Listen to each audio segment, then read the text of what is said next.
So welcome to the actually last technical session in the tutorial. So Amir has already talked a lot about what I'm going to present, so I will keep it short on the introduction, but let me nevertheless go to some motivational aspects, right? So this talk is about hardness of approximation in P, where our goal is to prove that not only we can use fine-grained reduction to show that some decision problems are hard, but actually that sometimes that even approximating them is hard. Now, Amir talked a lot about sequence similarity problems. You can derive some hardness of approximation for sequence similarity problems. Actually, we put one on the exercise sheet.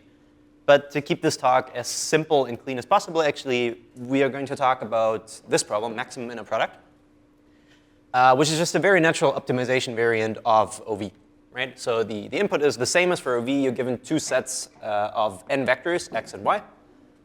And the task is to compute the maximum across all vectors x from x and y from y of the inner product of x and y. So find the maximum inner product of all vectors.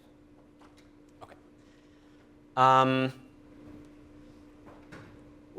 Okay, first observation. Clearly, let me write it down explicitly because I'd like you to go through the proof.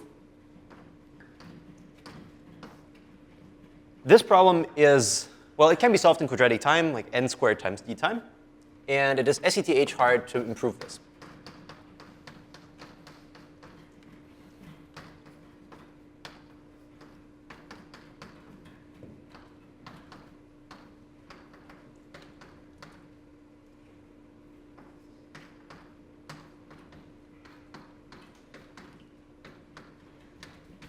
Let me state it in this form. There's no algorithm for maximum inner product which runs in time n to the 2 minus epsilon times poly d. Can you tell me how it works?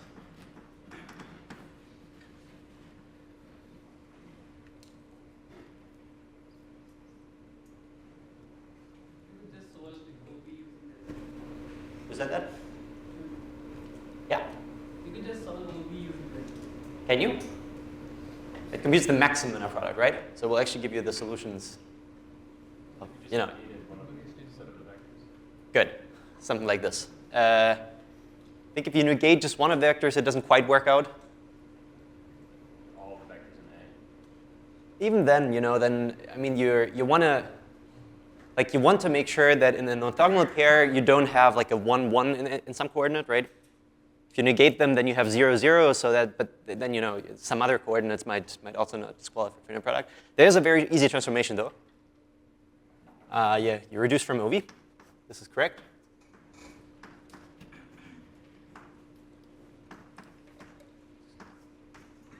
Right, then you transform every vector into some vector x prime, where you replace zeros and ones by something. Same for the y's. By which gadget should I replace them? Any ideas? Like, there's a lot of constructions here.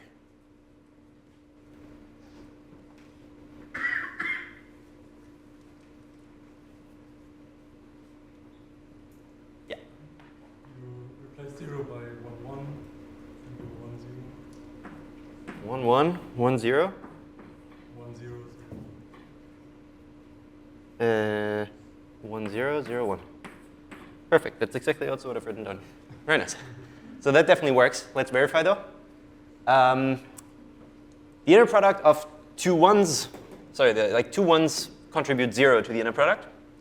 Everything else, let's say 0, 0 contributes 1, 0, 1 contributes 1, and 1, 0 contributes 1. So it turns out that with this construction, you have that whenever you had let me write it down formally. The inner product of x prime and y prime is simply d minus the original inner product.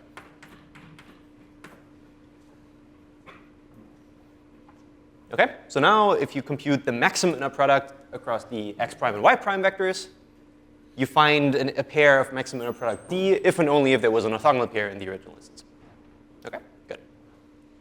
So there's nothing surprising going on here, but now Amir talked about it for edit distance, like with either you match exactly with some edit distance or you have something -2, or for subbed where either all clauses are satisfied or maybe all but one are satisfied. We obviously have the same issue here. right? If you start from some arbitrary OV instance and it was a yes instance, then we get a maximum inner product of D. If it was a no instance, we might get a maximum inner product of up to D minus 1. So this reduction does not imply any hardness of approximation. Actually, it really only proves that the decision version, or the exact version of maximum inner product requires quadratic time. So what we really would want to solve an approximate version is like a gap. But, since this talk is about approximation, and maybe actually we're not all on the same page, let me first even define what I mean by like an approximate maximum inner product.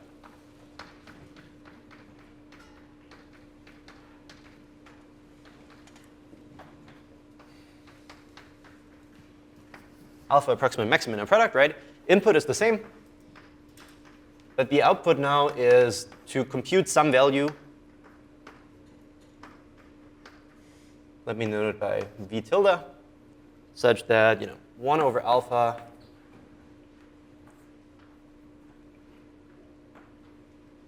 times the maximum inner product, the true maximum inner product,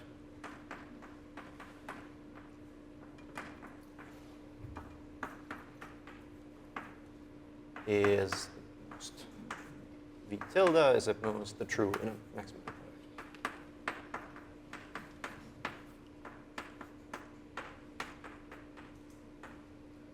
Okay.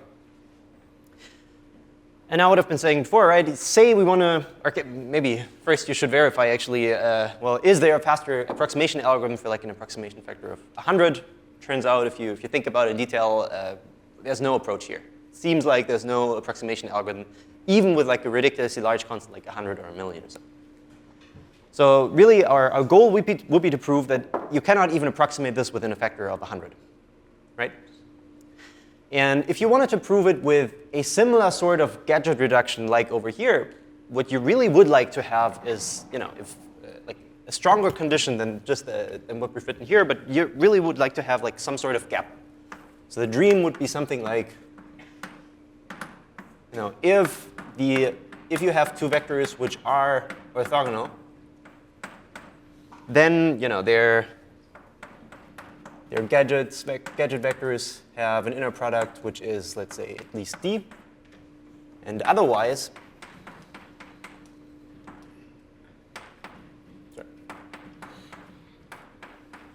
you want something like their inner product should be at most or strictly less than D by alpha. Right? If we had this sort of gadget construction, then obviously an alpha approximation algorithm for maximum inner product could distinguish these two cases, and it would be done. Unfortunately, it's not that easy. We will not be able to come up with such a gadget. It will be somewhat more involved. It's still very close to this intuition, but unfortunately, the details just become much, much more complicated. And I can give you like some sort of intuition, but I'm actually a non-expert in this area, so all my intuition, which I'm going to talk about here, is like take it with like some grain of salt.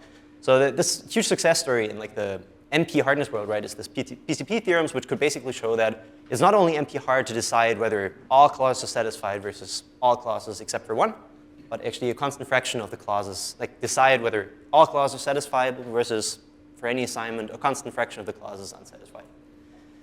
And they have these PCP theorems, which you can basically think about it as some sort of, well, somewhere in the process you have these error correcting codes, right? That even if you think about like maybe the assignment or the truth values of the clauses, even if you flip a number of bits in there, like even if you're not exactly sure about some of the clauses, still you will be able to see a lot of unsatisfied clauses after all. We're going to try to mimic the same behavior here. But there's an additional challenge. And that is, if you remember the reduction from satisfiability to OV, it was the split and list trick, right? Which basically said, well, you take all your variables on you take split the variables into two halves. You split the first half. You give the first half to like the first set of vectors, and the second half to the second half set of vectors. And from then on, you will treat them independently. So what we kind of have to do is we have to come up with like some sort of PCP machinery which can reason about the satisfiability of clauses not from a very global point of view, but from like a distributed point of view, where some party has half of the knowledge about the variables and some other party has half of the knowledge of the other variables. And this is like a theme which will pop up now in the talk. But based on these intuitions, actually, what I will show you is this theorem. Indeed, SETH implies that there is no, let's say, 100 approximation algorithm for maximum inner product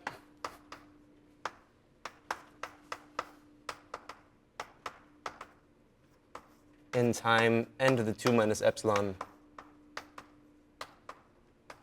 times poly d. And if you want to know who proved this, actually, Amir was part of it, and Aviad Rubinstein,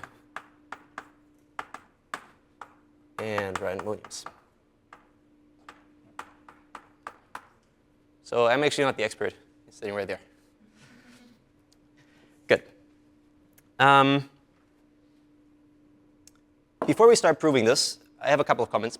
The first one is the constant 100 here is kind of arbitrary. You can prove the same theorem for any constant. And there has even been improvements on better than constant approximation. I put some reference in the notes, which we'll upload later, but I won't put them here. I'll just put 100 for simplicity, so we don't have to worry about yet another parameter in the proof. Another comment is you might wonder why we phrase this reduction not in the typical way as yesterday. Like yesterday, actually, the strong ETH implied not only this hardness, that there's no algorithm time n to the 2 minus epsilon times poly d, but it even showed that OV is hard for logarithmic dimensions, like for c times log n dimension. This hardness is a little bit weaker. Like you could get the same stronger hardness over here. Here you really only show this medium dimensional hardness. I'll leave it up to you to figure out that this really is like a slightly weaker statement. Yes? So when you say you're doing an approximation, do you mean that you return this value of v within this interval determined always, or with a very high probability? Good. We typically, we're fine with randomized algorithms. Even in that case, it would be with high probability. Yes? Is there a reason that maximum inner product is the natural problem? So because if you take a minimum inner product, for example, you could also take minimum inner product, and turns out you can do a lot of I think actually the same stuff works also for minimum inner product. They show up, and maybe the same, I guess, in the follow-up paper.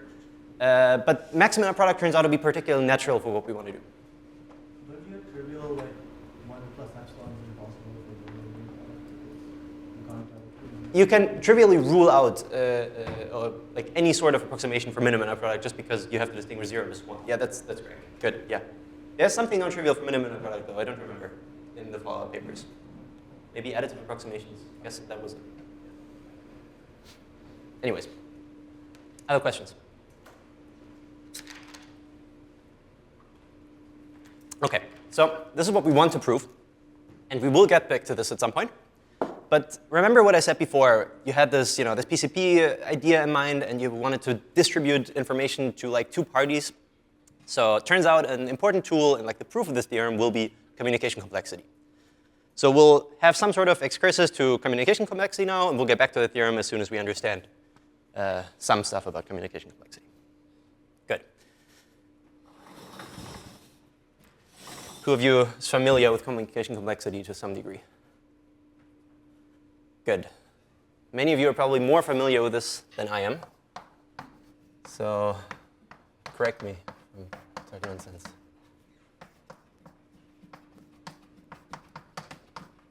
Let's talk about some very basic setup first. Right? Maybe the most natural setup is something like, you have 2 parties, Alice and Bob. Both of them hold some input.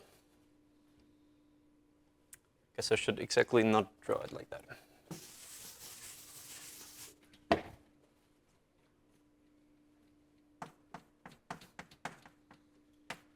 OK.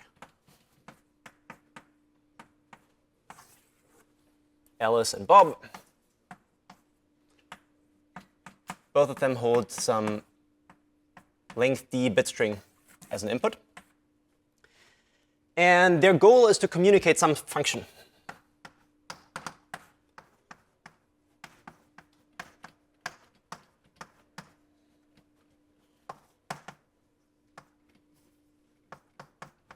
Okay, let's say the function is like from pairs on d-length bit strings just to a single bit. Okay, so they want to compute f of x and y. And to do that, they have to communicate, which means they can send messages between each other so that in the end, both of them know the answer. There's a number of reasonable communication setups which you could allow. Many of these choices will not matter too much for what I'm about to describe, so let me just fix some of them, right? So Alice and Bob can agree on some protocol in advance. So they know the function they want to compute, so they agree on some sort of protocol, like who sends what message at which point. Then the messages can only depend on their inputs, obviously, and what they've seen before. And let's say the messages have just a single bit. But to be on the same page, I'm going to write down some of them. Oops. So I guess we have that. Yeah. They agree on a protocol.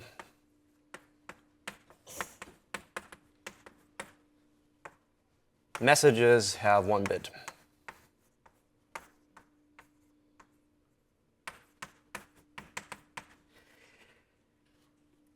And important is also that they trust each other. Obviously, like there's no sort of cheating in this game. So here's a classical example, which is not relevant for what we want to do later, but it's just nice to see. So the first example of a function which they might want to compute is equality.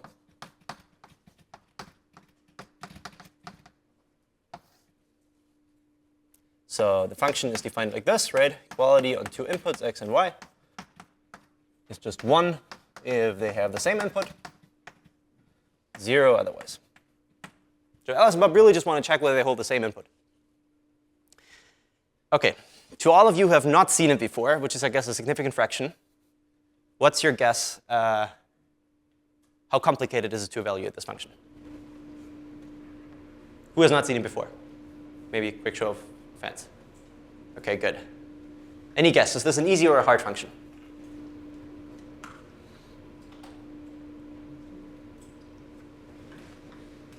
No one wants to offer a guess? Probably easy.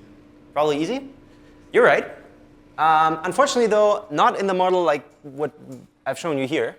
Turns out that if you want to compute it deterministically,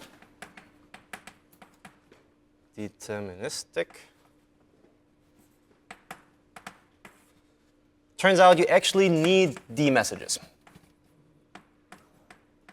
It's kind of easy to see, like suppose they communicate and they always can only communicate like 1 bit from the message basically at a time. So only after D minus 1 bits, you only have seen D minus 1 piece of information. Only the last bit is going to reveal whether you actually equal. But still, obviously, there should be a way to communicate equality faster. Maybe, can you offer an idea? Have you been, like, how did you come up with that it's simple?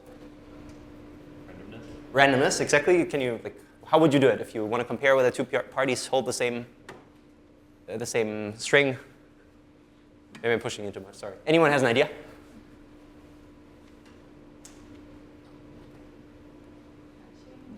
Sorry? Hashing, very nice. Just hash down your images to like a very small message, let's say a bit, and then you check whether the hash is the same. Right. So for this, we have to augment our model of communication, though, because randomness is, of course, not part of this. So there's 2 ways of making this happen. I'm going to focus on this, shared public randomness, whatever.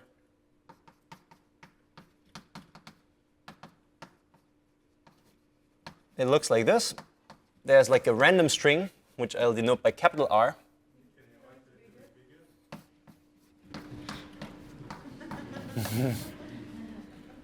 This is our randomness, which will be jointly given to Alice and Bob. OK? Someone flips a coin, sends it to both Alice and Bob at the same time. They both see the same random outcome. And well, if you allow that, then it turns out that indeed there is a very easy communication protocol. let's say, in a constant number of bits, constant number of messages, which was exactly what Gal said. It's just basically you compute, you interpret R as like a bit vector, which anyways it is, and then you both parties compute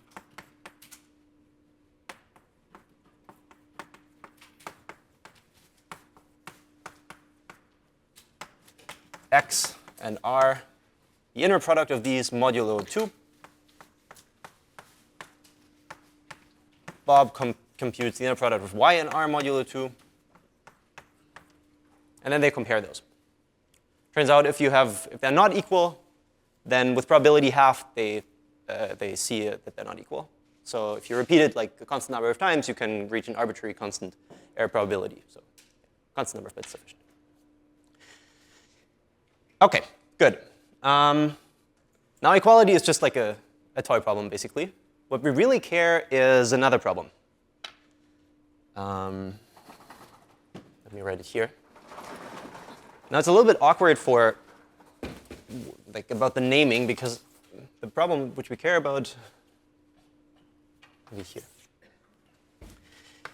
has been very traditionally studied in communication complexity. It's, I guess, one of the most basic problems there, and it's called disjointness. But really, what we should call it is just orthogonality.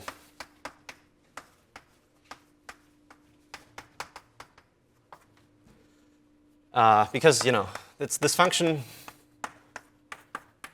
which gets two bit strings x and y, and it's one if and only if their inner product is 0. So if and only if they're orthogonal. 0 otherwise.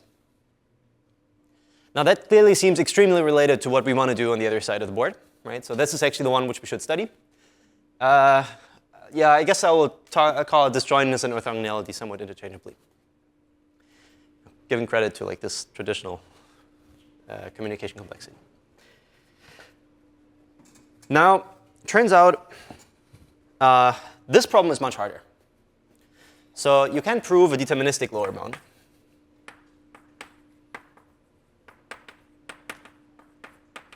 Of omega of d, which I guess is at this point no longer particularly surprising. That was even true for equality. But for this one, you can even show that there's a randomized lower bound.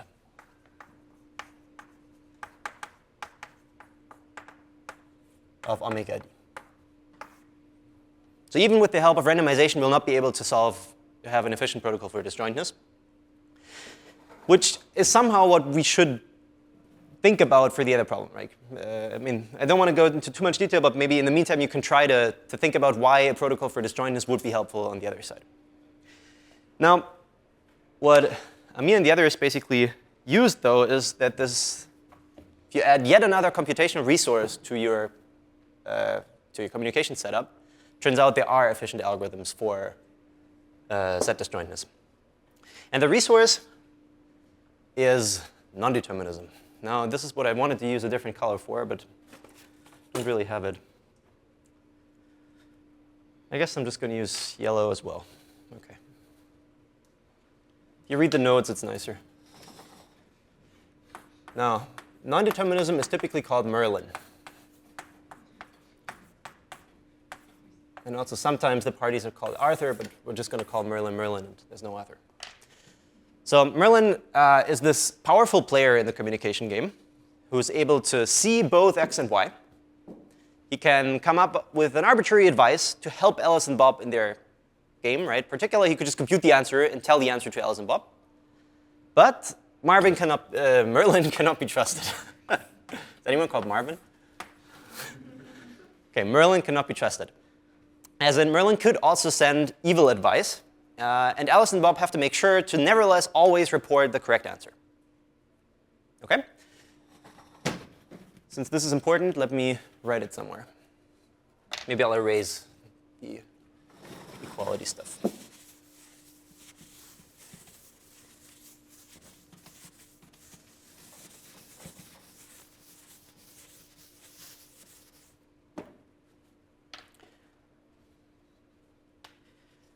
So Merlin sees x, y, but cannot be trusted.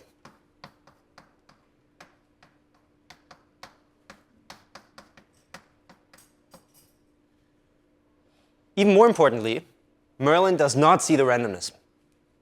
Okay, so it's really clear that they can use Merlin's advice, but they can use the randomness in the knowledge that Merlin cannot have, based its opinion or its message on the randomness. This will play a very important role.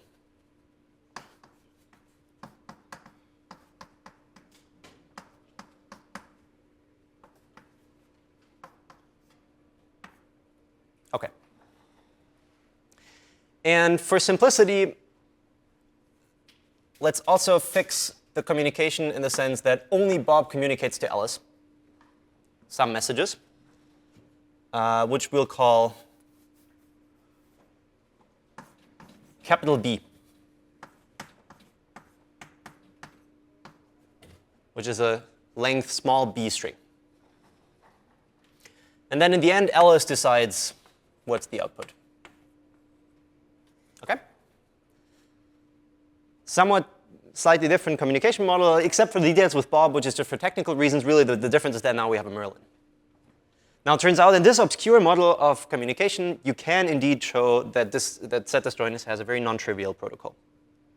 So basically, I guess I should write it down formally.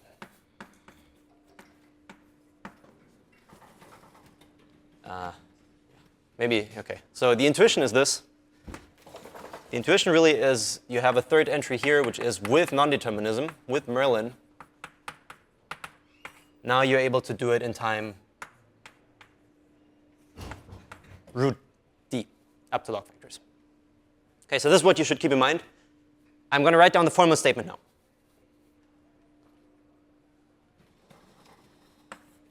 So the formal theorem is this. This is due to Aronson and Victorson from 2009. There is a protocol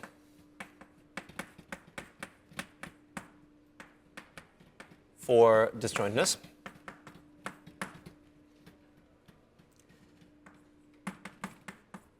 In which all three parameters, meaning the message that Merlin sends, the length of the random string, and the message that Bob sends. All three of these parameters we have to keep in mind now.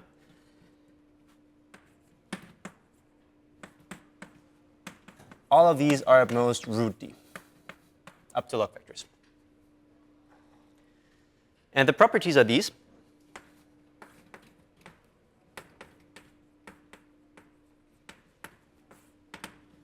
The there's always two properties when there's like a Merlin involved. You have to show completeness on the one hand, which means a truthful Merlin can send an advice which makes the protocol succeed. And the other aspect is the soundness, which is even if Merlin is cheating, the protocol will never be fooled. Okay? So the completeness is that Merlin can actually have a good advice. And for this, if the inner product of the two vectors is 0,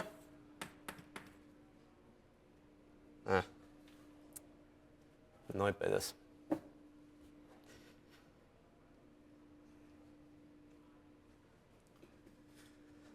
I guess. Split it between two words. If the inner product is 0, then there is some advice by Merlin such that the protocol succeeds, as in it accepts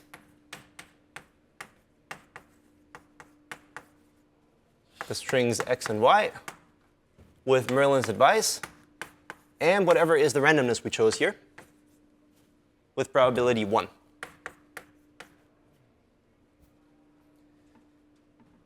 And the other direction is, even if Merlin is trying to cheat, would really only make sense in the setting where the vectors are not orthogonal. Then for whatever advice Merlin gives us, the probability that we are fooled, which is the probability that the protocol accepts this is at most, let's say, 1 over 100.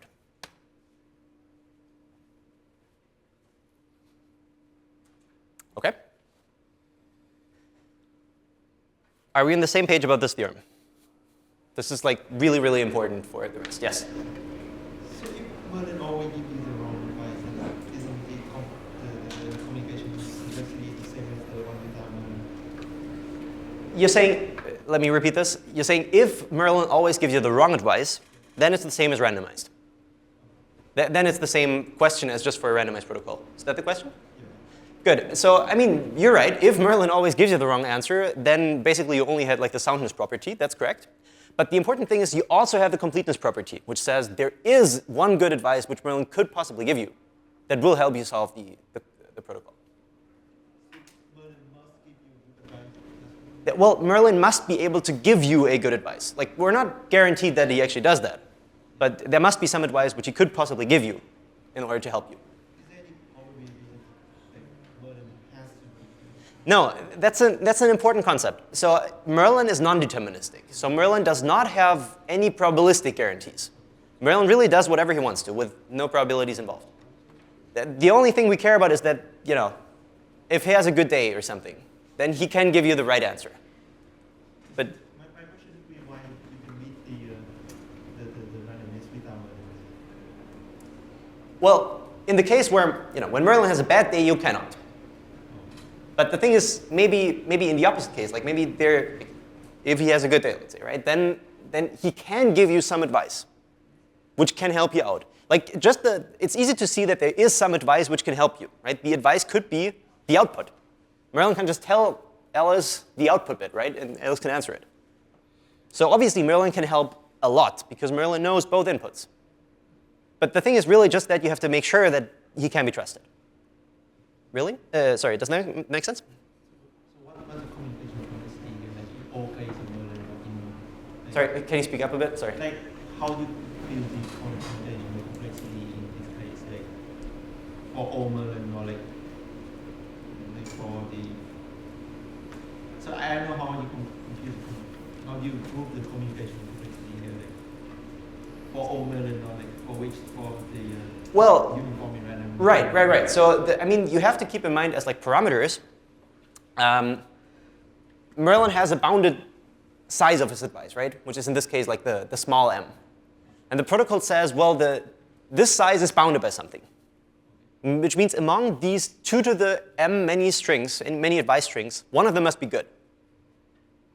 So that is very helpful. In particular, and that is what we're going to do later, you could just enumerate all of them. One of them will be good. And you're not sure that they will give you the good answer? Yes. You're, like for almost all of them, you're not sure. But one of them must be the good one. For this one, you will succeed. Right? These questions are important. Please feel absolutely free to speak up. Yes? Is the one-sided error I guess it's not extreme. No, I don't think it is. No, I think. No, actually, no, I think. Give me a second. No, I think it should be fine.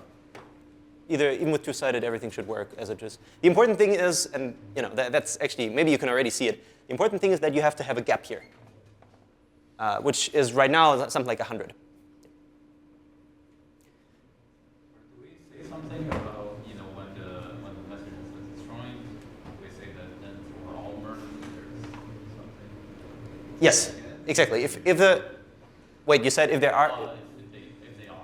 If If they are disjoint, well, then no, we don't care for the majority of them because we know with like one advice, we will actually say yes with with probability 1. It doesn't matter what the other advice strings would do. Yes? And when you say the protocol accepts, you just, like, is there like a third output that's like not? No, sorry. By accepting, I just mean Alice, you know, Alice always gives an answer in 0, 1, right? Accepting means she replies 1. Okay, so Merlin gives you rubbish, then you say it's not. If Merlin gives you like if the vectors are not orthogonal and Merlin gives you rubbish, then with good probability you must say no or 0. Oh. That's what the second one is saying. Yes. So if Merlin already give you like m minus 1 int or m minus 1, and you already verify that they're all wrong, and then they send you the last one, then Okay. you can tell that it's true. Can you?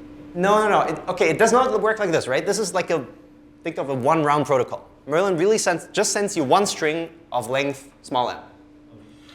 But if you view the possible executions of this protocol, like they're independent of each other, but they are 2 to the m possible ways of what Merlin could send, right? Now I'm just saying in one of these executions, the protocol succeeds. But inside of every execution, they cannot see the other ones. They really only see Merlin's current advice string. Okay? They have to make work. Let's see. It'll be magical, and actually the theme will pop up also in today's afternoon talk. But non-determinism is powerful, even though maybe right now it doesn't look like you can use it too much.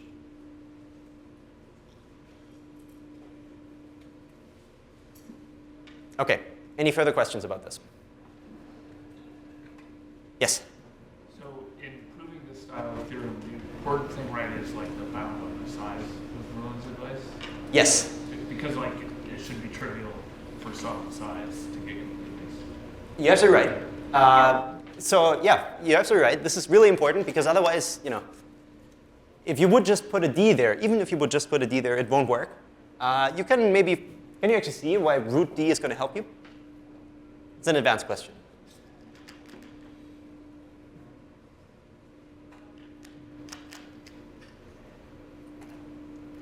Maybe just as like a forward pointer. You don't have to understand that right now, but the dimension we can start from for OV, or from SCTH, is logarithmic. Think of d as log n. Then root d is root log n. So there's 2 to the root log n many advice strings. And that's not that many, turns out. Anyways, OK. So this is the setup, which we're going to talk about. Unless there's any other questions? Good. In the rest of the talk, we're going to do 2 things. First, we show that if there exists such a protocol, which it does, then you get this reduction. Turns out, well, this maybe is the cleanest question. There's like a tiny side remark which I have to make here, which is, since we want to use it in a computational context, we also need that Alice and Bob's behavior, like whatever they want to send, can also be computed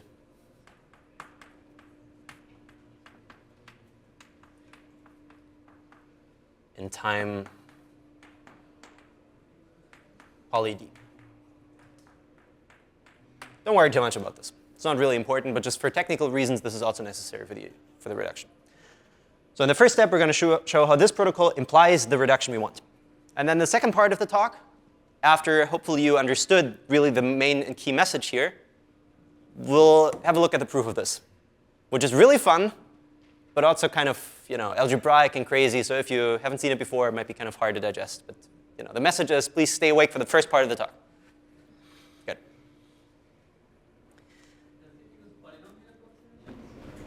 It does use polynomials a lot. Not sure what sort of approximation you mean, but probably, yeah.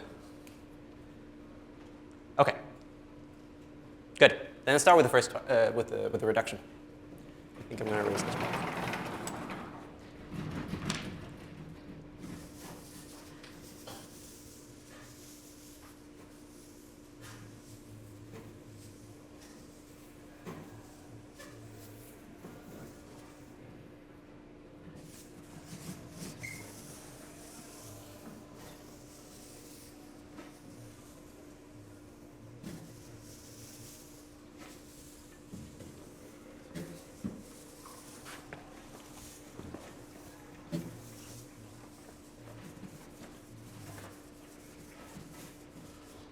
OK.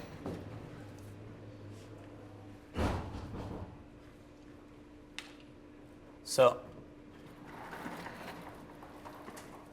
our goal is to prove this theorem.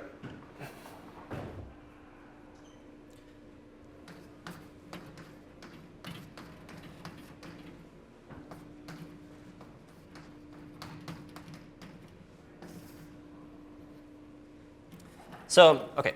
First things first, we want to prove a fine-grained lower bound under SCTH. We should start our reduction from an OV instance. So we start from an OV instance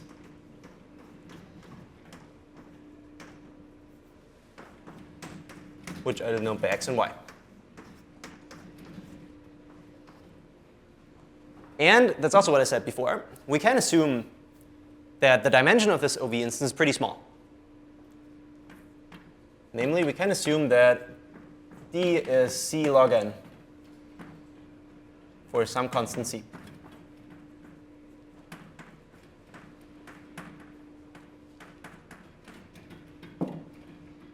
You've seen it yesterday. You remember why we can assume this? Anyone? What was that? Oh, v is still hard if it's in dimension d log n. Yes, and what's the key tool you need for the proof of this? Sparsification lemma, exactly. So with the sparsification lemma, you can assume that the dimension is very small. There's a quantifier in C, but it'll work out, and you can figure out the details if you want. Good. Let's do it step by step. So we'll define a bunch of vectors, a bunch of sets in the meantime, like over the course of the reduction. Then in the end, they'll just magically work. So I guess we start with, I need more space. Start here. So for all for all vectors x and y, we construct the following. We construct a vector x sub m and r, and a vector y sub m and r, which have length 0, 1 to the 2 to the b. Can you read this? 2 to the b, like b, remember, is the message length of Bob in the protocol over there. And we'll define them like this. So the y vector, indexed by m and r, called m is like Merlin's advice, r is the randomness, like that, has an entry for every message that Bob could possibly send. And it is assigned to 1 if Bob sends the message B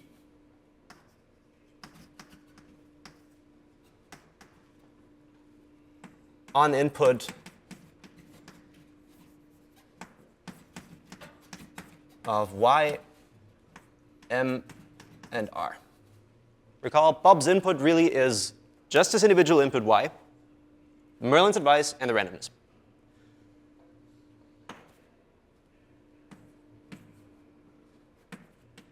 Zero otherwise.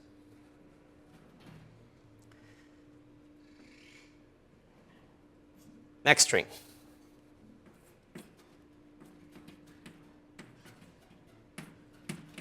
The string x sub m and r, again, indexed by a message that Bob could send, is defined as 1 if Alice accepts on input. Well, what does Alice see? She sees her own string, x, Merlin's advice, the randomness, and Bob's message.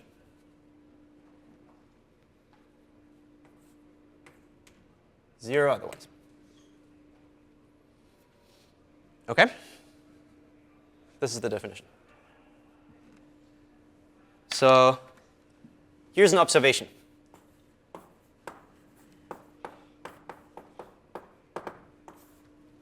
If you consider the inner product of x sub mr and y sub mr, what is this?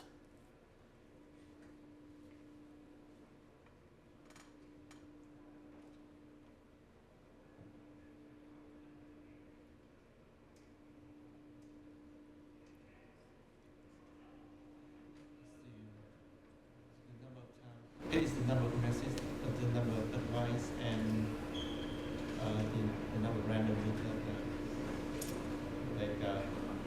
Bob send and others accept. Good. Now note that you fix the device and the randomness in these strings. We always fix them to be M and R, whatever they are. So it really is just for one particular fix of Merlin and randomness. So what does it actually, what does it simplify to then, what you just said? That's the number of messages from Bob send and others accept. Okay, but how many of these are there?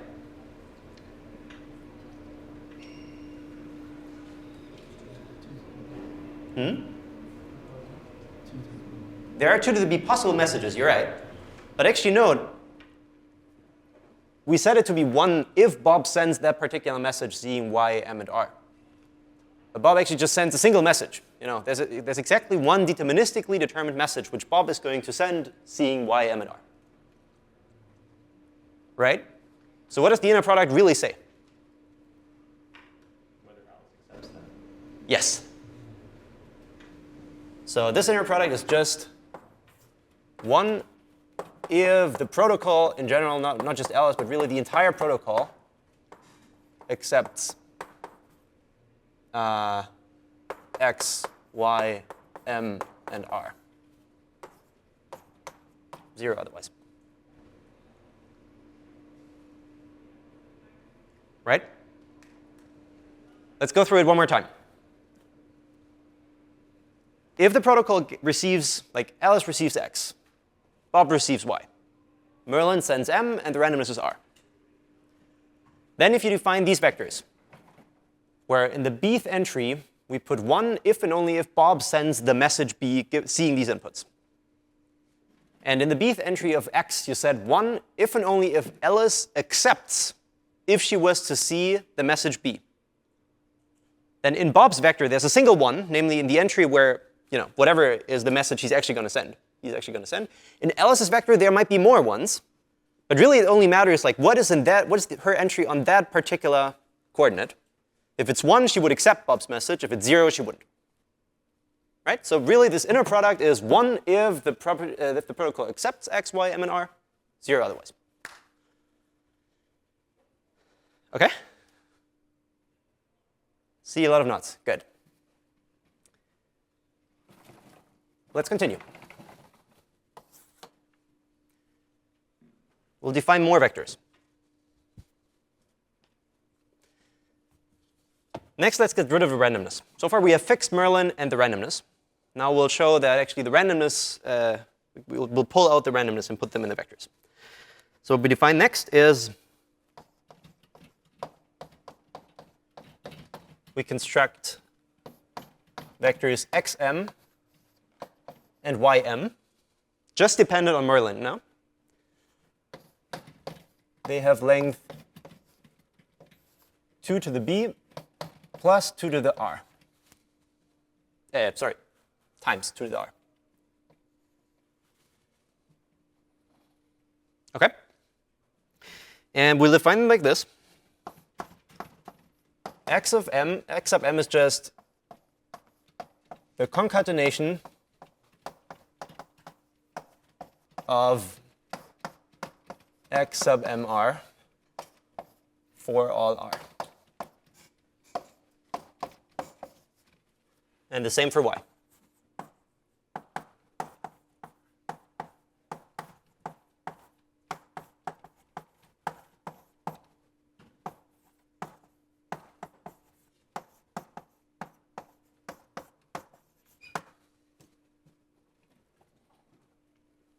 Next question for you.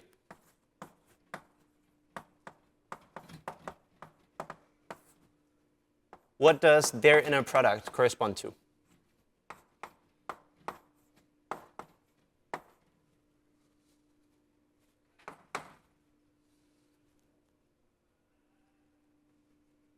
I'll ask you in 30 seconds. Let's let them think a little bit.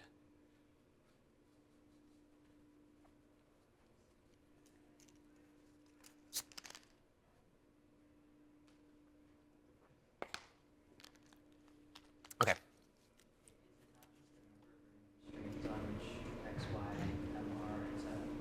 Very nice.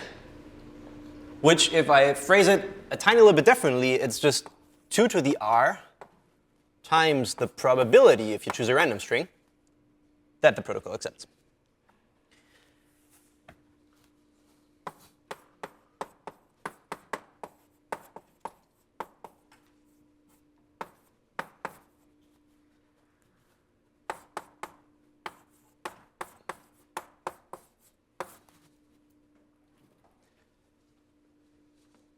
OK, still on the same page.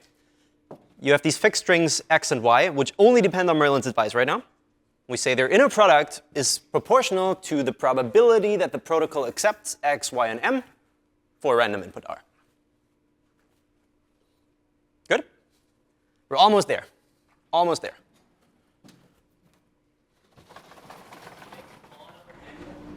What was that? Yes. But where do you do that?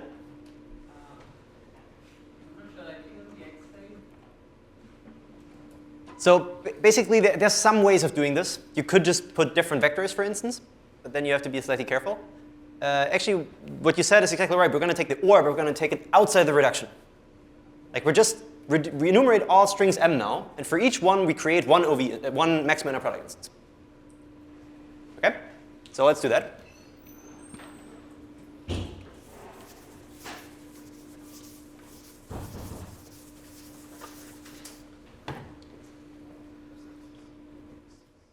So the next step is that we define sets of vectors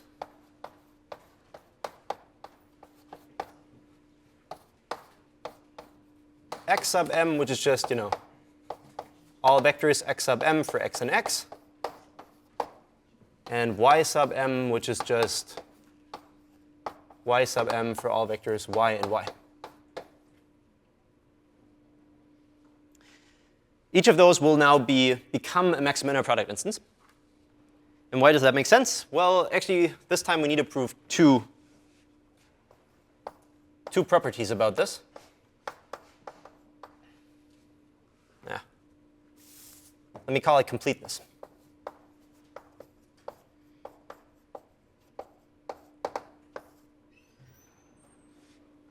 If you start from a yes instance of OV,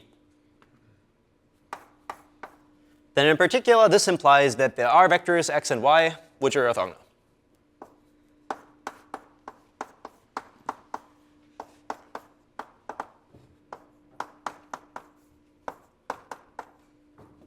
Good. Now, using the completeness of the protocol, this means that there must be some advice from Merlin which is actually helpful. Let's take that advice. There exists some advice such that the probability, just by definition of the property on the left, the probability, if you choose a random string r, that the protocol accepts x, y, m, and r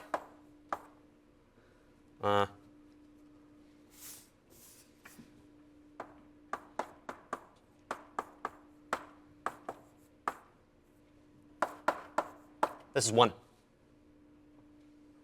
Right? Just plugging in the completeness of the protocol.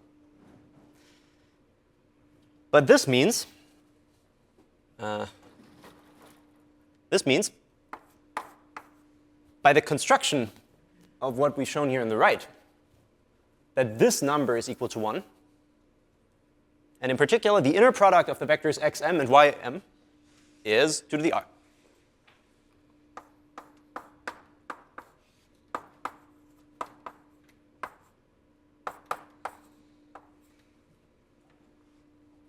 Good? And now, in particular, this means now, if you take the maximum inner product of all possible choices of m in the mth instance we're about to create,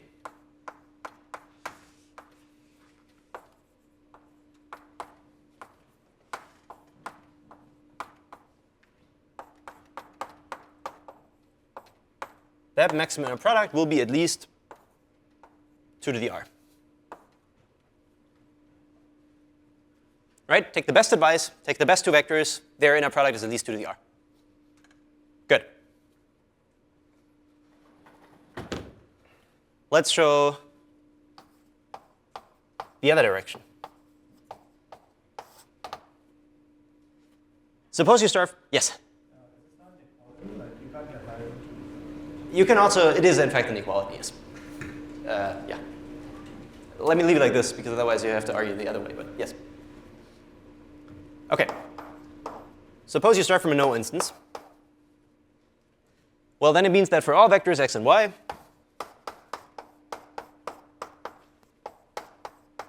their inner product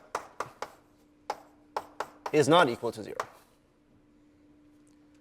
Same story as for the completeness. Now we use the soundness of the protocol to argue that for all advices which Merlin, I really should stop, can offer, the protocol will accept only with probability at most 100th, right?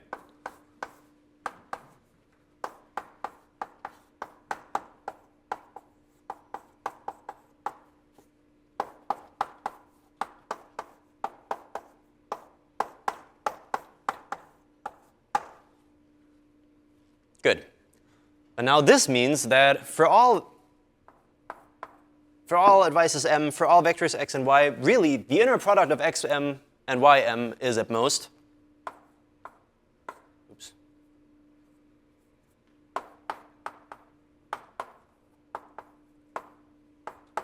well, 100 times 2 to the r. Good? And, you know, from this it follows in particular that if you take the maximum inner product of any advice which Merlin would offer across all vectors x prime in x sub m, all vectors y prime in y sub m,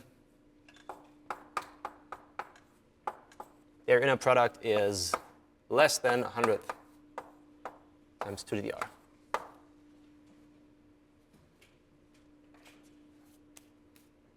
OK? Everyone is following me? Good. So that really proves the desired gap, right? I spent a lot of words in the final part to make it perfectly precise, like how the protocol is used here. But what you really can see is that the gap in the success probability in the completeness case versus the success probability in the soundness case, this really just became the gap between our vectors. Between our maximum inner product instance, right? In the yes case, there's a good, you choose that one instance corresponding to Merlin's advice. And in that instance, really, all the tiny gadgets in the concatenation instance will have inner product 1. So you will have a very large maximum inner product. Versus in the other case, if there's a no instance, whatever Merlin is going to offer you, in this concatenation, only 100th fraction of these tiny sub-pieces will evaluate to inner product 1. Good. So that finished the reduction, basically, the correctness part of it. We do have to analyze the running time, though. I guess it's fine to erase this part again. Or maybe, yeah, doesn't matter. I'll move to the left side.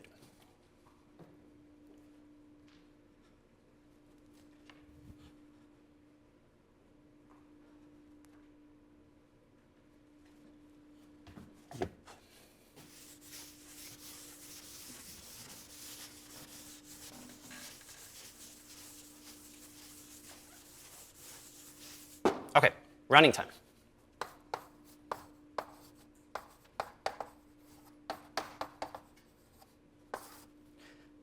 Well, I guess first we should suppose that maximum inner product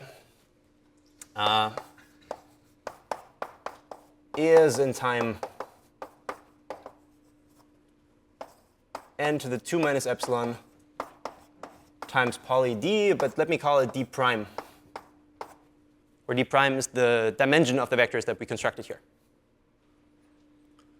OK, so what is d prime?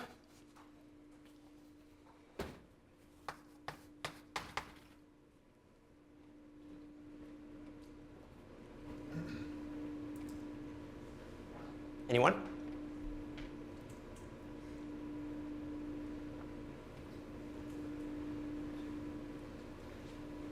First, we constructed a vector which has a coordinate for every message that Bob could send, so 2 to the e.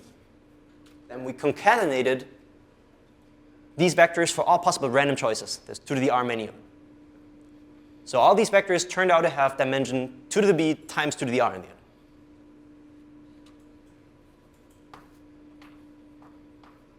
Which is, of course, just 2 to the b plus r.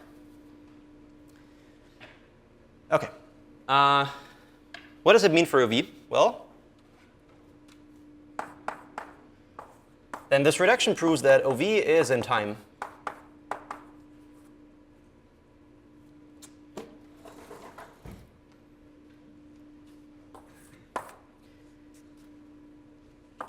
we have not changed the number of vectors too much. So this is still n. But we have just figured out that the dimension is 2 to the b plus r. And we have to repeat this entire reduction for each possible advice that Marilyn could send us. There's 2 to the m many of them. OK? Now, if you work out a little bit here, like the poly of an exponential just becomes a constant factor in the exponent. So actually, you can write this as n times 2 to the minus epsilon times 2 to the order m plus b plus r. OK? Now it really becomes important that we plug in the good parameters of the protocol. And the protocol guarantees that both, like all three, m, b, and r, have size at most root d. Right? So this really is n to the 2 minus epsilon times 2 to the root d.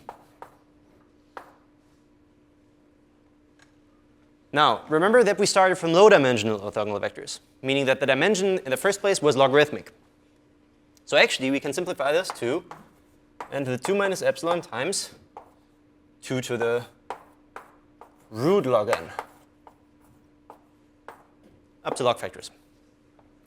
Now, it takes a little bit of getting used to these kind of expressions, but it turns out that this actually is, it's like, the typical way we write it is like n to the 2 minus epsilon from before, but we just put like a plus little of 1 there.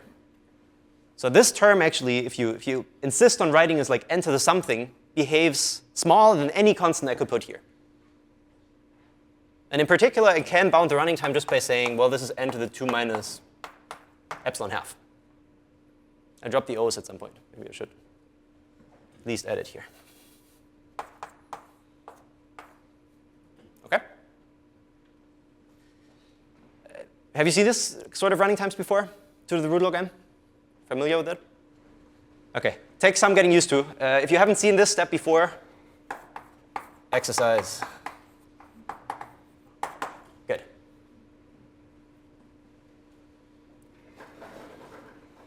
So this concludes basically the V part of the lecture, which is most interesting for us.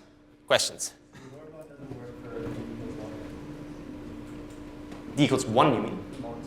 Like if you have small enough dimensions, or sorry, yeah. Oh, I see. What you want to say is, can you prove better lower bounds if d prime would be something like log n?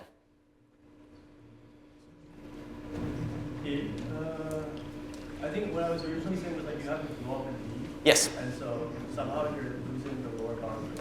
Absolutely. You lose, like this lower bound is only like for medium dimensions, where the dimension could be up to like 2 to the root log n now. And it's a very good question, and it has been solved in follow-up work. Like I put some references in the notes if you want to check them out. Yes. So don't we still have to do the or for all pairs x, y for this one? Like, because we did our construction for 2 vectors. OK, what I've implicitly been saying here is this is a instance of maximum inner product, right? So you have to enumerate all possible advice strings. For each of those, you write it down as a max IP instance. You solve it approximately. And you test, was it a good instance or a bad instance? Like, did we find a pair which has very large value versus didn't we? And then in the end, you do like an OR of all the answers you got. I mean, not over Merlin's advice, but over the pairs of orthogonal vectors in x and y. Because like at the very start of the reduction, we did for all x and y, we make these 2 strings that hit them all. And then it looked to me like that would only check whether like xi is orthogonal from yi. Oh, I see, I see. No, okay, I mean, I've written it a little bit compressed here, but actually, like, forget about y, right? We independently, wait, this is not what I want to point at. This is what I want to point at. Forget about the construction of, let's say, x for now, right? You construct the sets, the vectors y, completely independent from the x's. So actually, y only depends on y. It's not a paired construction, really only dependent on y. Same for x. If you forget about y, x really only depends on x. Right? The pair really comes from the analysis, and that we say, well, if there's an orthogonal pair, in particular with this encoding, this pair will have large inner product. And if all pairs are bad, in particular, all pairs under this encoding have small maximum inner product. Okay? Yes? So is this definition of YMR and XMR, is this where we use the fact that Alice and Bob's behavior needs to be computable in polytime? Yes, good. I didn't want to mention it, but you're absolutely right. I mean, obviously, we have to construct these vectors. And in order to do that, we have to be able to tell when Bob sends what message and when Alice actually accepts a message. And for these, just for the construction of these vectors, which is anyways negligible in the running time, you need some sort of upper bound in their complexity. You could spend much more time than poly D here. It doesn't matter much. But yeah. D is just log n after all. But it's only one way, otherwise both of them would have x and y. Good. Yes. Yes. So this is like this technical detail from before. If you would allow like communication in both ways, it's not as easy to encode it as an inner product. Exactly. Good. I suggest we take a short break there at this point. And after the break, then we'll get to the heavy proof of this theorem. Though I guess this will not take as long as the first part.